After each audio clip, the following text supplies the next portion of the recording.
এবারে ছুটি বিচ রিসোর্টের সৌজন্যে ঈদ বাজারের খবর।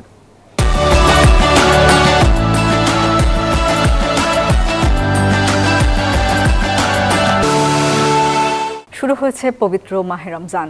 ঘরে ঘরে শুরু হয়েছে ঈদ প্রস্তুতি, চলছে শপিং এর পরিকল্পনা। আগে ভাগেই কেনাকাটা সেরে নিতে চাইছেন অনেকে। তবে ব্যবসায়ীরা বলছেন ক্রেতাদের আশানুরূপ সমাগম শুরু হয়নি এখনো। মাহমুদুল হাসান ইমনের রিপোর্টে বিস্তারিত।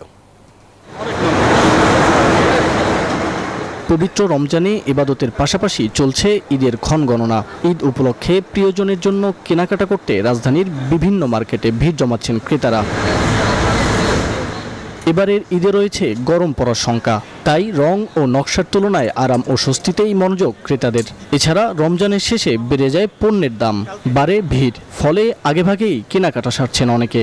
কেউ কেউ আবার পছন্দের পোশাক প্রসাধনী দেখে যাচ্ছেন, কিনবেন পরে। ঈদের প্রথম কেনা হইলে আমাদের বাচ্চাদেরও মন খুশি থাকে, টেলারিং এর ব্যাপারগুলো আছে। আজকে ঘোরাঘুরি করব, যেটা পছন্দ হয় পালে ছবি তুলে নিয়ে যাব। যেহেতু ঈদে গরম পড়বে, ব্রিদেবল কোট সেট বা কটনের যে ড্রেসগুলো, এগুলোই মাথায় রাখছে আপাতত। একটু কমফোর্ট যে ড্রেসগুলোতে আমরা পাবো, মানে খুবই সিম্পলের মধ্যে গর্জিয়াস যা আমরা বলি।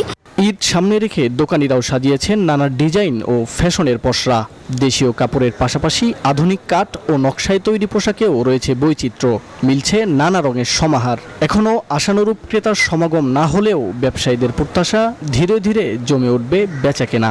গরম পড়ছে, যে কমফোর্টেবল কাপড় খুঁজছে, সেই হিসাবে আমাদের কাপড়গুলো খুবই কমফোর্টেবল। একটু কম পাচ্ছি, তবে আমরা চিন্তা করতেছি যে যেহেতু রমজান আরও বাড়বে, তখন আরও বেশি আমাদের ক্রেতা বাড়বে। এখন তো মাত্র রমজান শুরু, আশা করি যে সামনের দিকে আরো ভালো হবে। কিছু কালেকশন ইতিমধ্যে শুক্র শনিবারে সেল হয়েছে, আবার নতুন কালেকশন কালকে ঢুকেছে, হয়তো বা 2-4 দিন প্রত্যেক সপ্তাহে নতুন কালেকশন আসছে।